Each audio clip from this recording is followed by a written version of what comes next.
자, 문과도 할 수 있는 쉽게 배우는 엡실론 델타 어떻게 해야 되지? 자, 수학적으로 x가 a로 갈 때 fx가 l이다 라는 극한의라는 거는요, 정의를 어떻게 하냐면은, 이게 어떤 의미냐면은 함수가 이렇게 있잖아요. 그럼 요게 a야. 그리고 요게 x축이고 요게 y축이고 요게 y는 fx란 말이지. 그러면은 x의 값이 a로 이렇게 가까이 갈 때, 이렇게 가까이 갈 때 y의 값은 점점 l로 간다라는 의미예요. 이게 이렇게 보면 이제 사실 극한값이나 함수값이나 별 차이가 없어 보이는데, 실제로는 뭐 함수의 경우에는 이렇게 이상한 함수도 이제 있을 수 있기 때문에 그 극한값하고 일반적으로 함수값은 다르다고 생각을 해야 됩니다. 자, 그런데 그럼 이걸 어떻게 정의하냐면은, 정의를 임의의 모든 엡실론 양수에 대해서 델타라는 양수값이 존재하는데요. 어떤 델타가 존재하냐면은 0보다 크고 x가 x-a가 델타보다 작을 때 fx가 빼기 l이 엡실론보다 작은 요런 델타가 항상 엡실론에 대해서 존재해야 돼요. 그래서 델타를 찾으면 우리가 요 극한이라는 게 성립할 수 있다 라고 얘기를 할 수 있어요. 이미 엡실론에 대해서. 그럼 이게 무슨 말이냐면은, 우선 이제 요 각각의 의미부터 생각해보죠. 각각의 의미부터. 일단 요 0에서 0보다 크고 x 빼기 a가 델타보다 작다는 거는, 요거는 이제 x가 a가 아니라는 걸 의미하고요. 그리고 요 옆에 부분은 어떤 걸 의미하냐면은, 그리고 x 빼기 a가 델타하고 그리고 마이너스 델타 사이라는 걸 의미하죠. 그죠? 자, 그렇기 때문에 요거는 일단 우리가 편의상 생략합시다. 그냥 저기 귀찮으니까. 그러면 이제 요거는 뭐냐면은 x가 a 플러스 델타하고 그리고 a 빼기 델타 사이라는 걸 의미해요. 우선 요게 앞에 조건인 요 조건인 거고, 뒤에 조건은 그랑 같은 논리로 하면은, 뒤에 조건은 fx 값이 l 플러스 엡실론하고, 왜 이래 이거, l 빼기 엡실론 사이다 라는 걸 의미하겠죠. 그죠? 그러면은 전체적인 조건문의 형태가 요 부등식이면 요 부등식이다 라는 건데, 그럼 이게 무슨 의미일까? 우리가 부등식 사이에 그러면 요 이면이라는 말은 언제 쓰이냐면요, x가 2보다 크면 x가 4보다 크나요? 그렇지 않죠. 그죠? 반대로 x가 4보다 크면 x가 2보다 크잖아요. 그죠? 그러면은 요거는 성립 안 하고 요거는 성립한다는 건 무슨 말이냐면은, x가 그러니까 부등식 사이의 어떤 부등식 사이의 이면이라는 거는 앞의 범위가 뒤의 범위보다 작아야 된다는 거예요. 앞의 범위가 뒤의 범위에 포함돼야지 이 부등식 사이의 이면이라는 게 성립한다는 거지. 그러면은 요게 성립한다는 거는 요 앞의 범위가 뒤의 범위보다 작아야 된다는 의미인데, 그럼 요게 무슨 말일까요? 그러면 요 범위가 그죠? x 범위가 요 fx의 범위보다 작아야 된다는 의미인데, 자, 요거를 그려볼게요.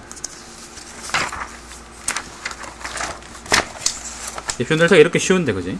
크지 않고요. 그냥 어디 갔어? 자, 이게 어떤 의미냐?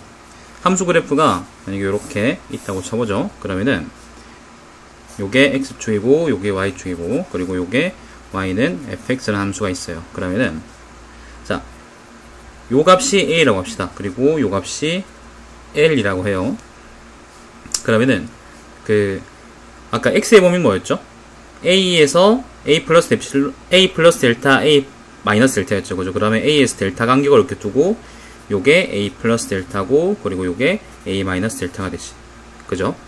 자, 그러면은 요 y 범위는 fx 범위는 어떻게 되냐면은, l에서 다시 또 엡실론만큼의 간격을 두고 요 점이 l 플러스 엡실론 그리고 요게 l 마이너스 엡실론이었는데, 하나는 fx의 범위고 하나는 x의 범위니까 이게 두 개를 비교할 수가 없잖아요. 그러면은 요 x의 범위를 요 fx를 통해서 사용시켜가지고 이제 y의 범위를 바꿔주면 되지. 그러면은, 자, 요 값이, 그리고 요 값이 바로 요게 뭐냐면은 fa-델타 값이 되는 거고, 요 위의 값이 뭐가 되냐면은 fa 플러스 델타 값이 되는 거예요. 그러면은 아까 부등호가 뭐였죠? 0에서 x 빼기 a의 절대값이 델타보다 작고 이면 fx 빼기 L의 절대값은, 그러니까 절대값이 엡실론보다 작다라는 거였잖아요. 그죠? 그럼 아까 우리가 얘기했던 것처럼 부등호 사이에 어떤 그 조건문이 성립하려고 그러면은 앞의 범위가 뒤의 범위에 포함되어야 된다는 거고, 앞의 범위가 의미하는 바는 그러면은 요 사이이고, 그리고 뒤의 범위가 의미하는 바는 그럼 요 바깥 범위란 말이지. 요렇게 되면 이제 사실 극한은 성립한다고 얘기할 수 있는 건데, 이게 그러면 왜 이게 그러니까 이게 왜 리미트 x가 a로 갈 때 fx가 l이라는 의미하고 똑같냐면은, 아까 조건에서 뭐라고 했어요? 이미 엡실론이라고 했잖아요. 이미 엡실론에 대해서 양수 델타가 존재한다는 거였는데, 이미 엡실론의 조건을 잘 봅시다. 만약에 엡실론이 만약에 100이다, 200이다, 그러면 어떻게 되겠어요? 그 100이나 200이면은 요 L 플러스 엡실론하고 L 마이너스 엡실론 사이가 굉장히 커지겠죠, 그죠? 그러면은 어떻게 되겠어요? 델타는 잡기 쉬워지겠지? 근데 엡실론이 임의의 양수니까, 만약에 엡실론이 100이 아니라 뭐 엡실론이 0.00001357이라고 한번 해봅시다. 그러면은 굉장히 작은 값이죠, 그죠? 그러면은 엡실론, L 플러스 엡실론하고 L 마이너스 엡실론 사이가 굉장히 작아지겠지, 범위가. 그러면은 어떻게 됐어요? 델타를 찾을 수 있으려고 그러면은 x 값의 요 범위도 작아져야겠죠. 요게 뭐냐면은 x가 a만큼, 그러니까 a로 계속 가까이 가고 있다는 의미고, 그리고 그럴 때 함수 값은 이제 l로 가까이 가더라. 그래서 극한값이 l이 됐더라라는 의미가 되는 거예요. 근데 만약에 엡실론은 우리가 충분히 작게 잡았는데, 델타를 이렇게 잡을 수가 없어. 델타를 이렇게 요 범위 안에 들어오도록 잡을 수가 없어가지고 델타가 이 바깥에서 잡게 되거나 그러면 어떻게 되겠어요? 극한값이 l로 안 가고 뭔가로 발산하거나 문제가 생긴다는 의미예요. 그래서 바이어슈트라스가 손 떨린다. 그래서 바이어슈트라스가 이제 극한의 정의라는 거를 이런 식으로 정의해놨다는 거지. 자, 보세요. 그러면 실제로는 어떻게 되느냐? 쉬운 예를 한번 들어볼게. x가 3일 때 2x는 6이 되겠죠, 그죠? 요걸 한번 증명해보자라는 거예요. 자, 보세요.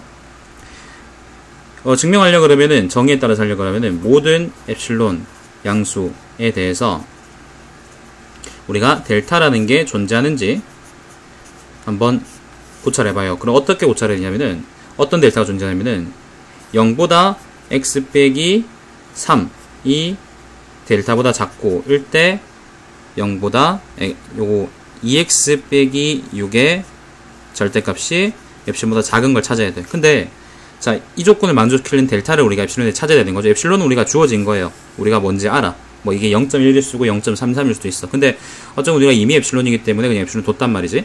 그러면은 요거에 대해서 델타를 찾아야 되는데 어떻게 찾냐면은, 자 보세요.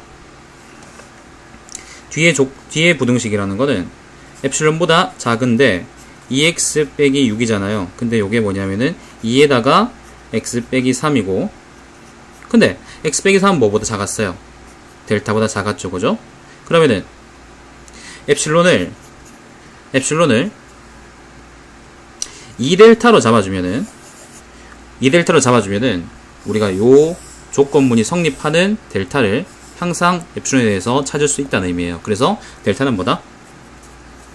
여기서는 2분의 엡실론이다 라고 해주면 되는 거예요. 물론 델타가 이론적으로 결정되진 않아요. 왜냐하면 델타는 요 범위가, 이 범위가 요 y 범위 안에 들어갈 수 있도록만 작게 잡아주면 되니까. 어쨌건 존재하기만 하면 돼요. 자, 그러면 좀 더 어려운 예를 한번 들어볼게요.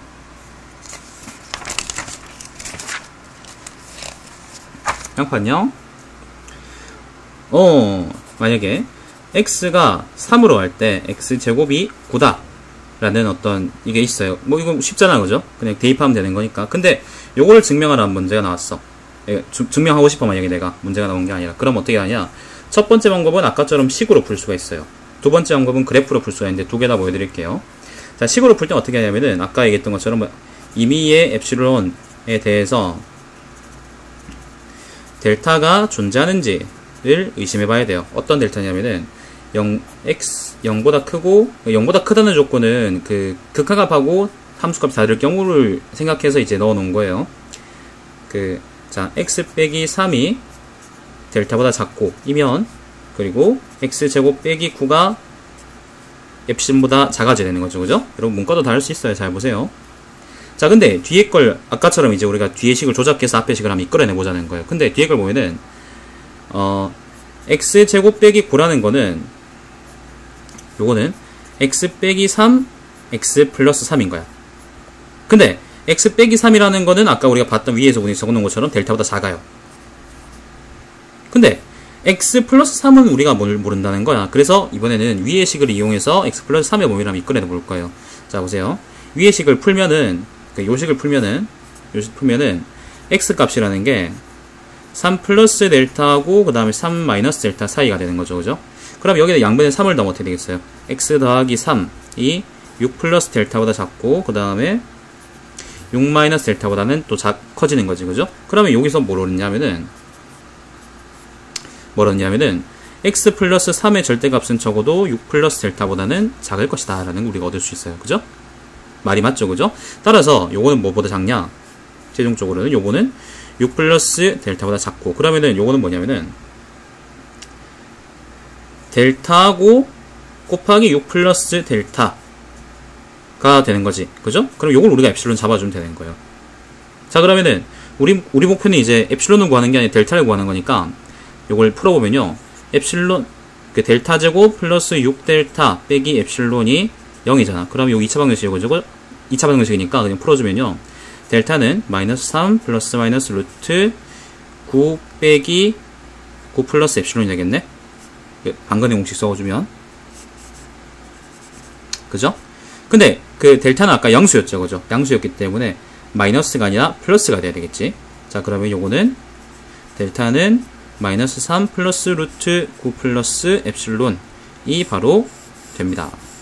좀 어렵죠. 그죠? 요거는. 근데 요거는 그림으로 풀면 또 어떻게 되냐? 자, 그래프로도 풀 수 있습니다. 아, 이거 화면 보면서 이거 쓰려고 그러니까 진짜 힘들다. 그래프. 자, 그래프는 어떻게 푸냐면은 x제곱이죠. 그죠? x제곱은 그래프가 요렇게 포물선으로 생겼잖아요. 그리고 뭐 이게 예를 들면 3이라고 치잔 말이야. 그러면은, 자, 그러면은 요게 x축이고 축 표시는 다 해주셔야 됩니다. 안 헷갈리려면. y는 x제곱이지. 자, 요게 3이면은 이제 요게 사실상 9가 되는데 우리가 다 알고 있잖아요. 그죠? 근데 자, 3, 자, 우리가 아까 했던 바에 따르면 0에서 x 빼기 3이 델타보다 작고, 그리고 후 거는 뭐였죠? x제곱 빼기 9가 엡실론보다 작았다는 거잖아요. 그죠? 그냥 요거 x제곱 하지 말고 fx라고 할까? 아, 그래. 어쨌건 뭐 요거를 풀어주면은 요 y의 범위가 fx 범위가 뭐가 나오냐면은 엡실론만큼의 범위가 생겨가지고 요게 9 플러스 엡실론이고 요게 9 빼기 엡실론이 되는 거잖아요. 그죠? 그러면은 x 범위, 그러니까 요 범위가, 이 범위가 뭐죠? x가 3 플러스 델타 그리고 3 빼기 델타가 되는 거지. x 범위가 y 범위 안에 들어가줘야 되는 거지. 그지? x 범위가 더 작아야 되는 게 아까 부등식 사이의 조건문이었으니까. 그죠? 그러면은 요 범위하고 요 범위를 어떻게 비교할 것이냐? 우리가 일단 엡실론 아는 거니까 요렇게 합시다. 요렇게 역함수를 내립시다. 그러니까 역상을 보냅시다. 그럼 요게 뭐가 되겠어요? 루트 9 빼기 엡실론, 루트 9 빼기 엡실론이 되겠죠. 그죠? 그리고 요거는 이렇게 보내주면 루트 9 플러스 엡실론이 되는 거죠. 그죠? 자, 찾았죠? 그러면은 이제 델타를 어떻게 잡으면 되겠어요? 이 범위 안에 들어가도록 하면 되는 거예요. 요거보다 작게. 그러면은 델타를, 자, 요거 간격이 지금 두 개 있죠. 그죠? 간격이 같을 수도 있고 다를 수도 있어요. 같을 때는 이제 우리가 1차 함수 때 보통 같고요. 1차 함수가 아닌 함수일 때는 대체로 다 이제 다르거든요. 이 함수일 경우에는 지금 눈에도 보기 보면은 뒤쪽 구간이 좀 더 짧죠. 그죠? 왜냐하면 이게 증가폭이 점점 커지니까 그래요. 자, 그러면은 이거를 요 뒤에 범위인 요거를 델타로 우리가 잡아주면 뭐가 되겠어요? 요렇게 될 테니까 델타 범위 x 범위가 fx 범위 안에 들어가게 되는 거죠. 그러니까 이 전건의 범위가 후건의 범위 안에 들어가게 되는 거지. 그지? 자, 보세요. 그러면 요 델타 값이 뭐가 돼요? 여기서 요까지 거리니까 델타라는 거는 바로 루트 9 플러스 엡실론에서 3을 빼준 값하고 똑같더라는 거지. 이게 아까 우리가 구한 뭐였어요? 식으로 풀었던 엡실론 델타의 델타하고 똑같다는 거예요. 그래서 그래서 뭐 어떤 경우로 풀든 간에 그거는 뭐 이제 여러분의 취향의 어떤 문제니까 어쨌건 간에 델타가 루트 9 플러스 엡실론 빼기 3으로 잡아주면은 모든 엡실론에 대해서 에 대해 양수인 델타가 존재하죠. 그죠? 존재하고 이게 어떤 델타냐면은 0보다 x 빼기 a가 델타보다 작고 그리고 요거이면 fx 빼기 x제곱이지 x제곱 빼기 9가 엡실론보다 작은 조건문을 만족시키는 델타가 항상 엡실론에 존재하기 때문에 항상 요런 꼴로 존재하기 때문에 이제 리미트 x가 3으로 갈 때 x제곱이 9다 라는 극한은 우리가 맞다라고 얘기할 수 있다는 겁니다.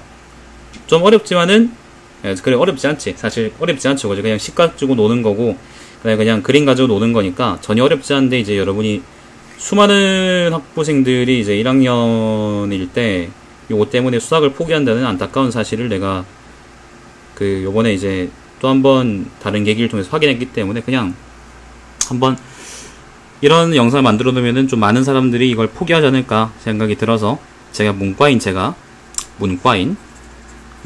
제가 직접 한번 만들어 왔습니다. 여러분 아무튼 그걸 가지고 한번 잘 공부해 보시길 바랍니다. 쉽게 하세요. 어려운 게 아니에요, 수학은.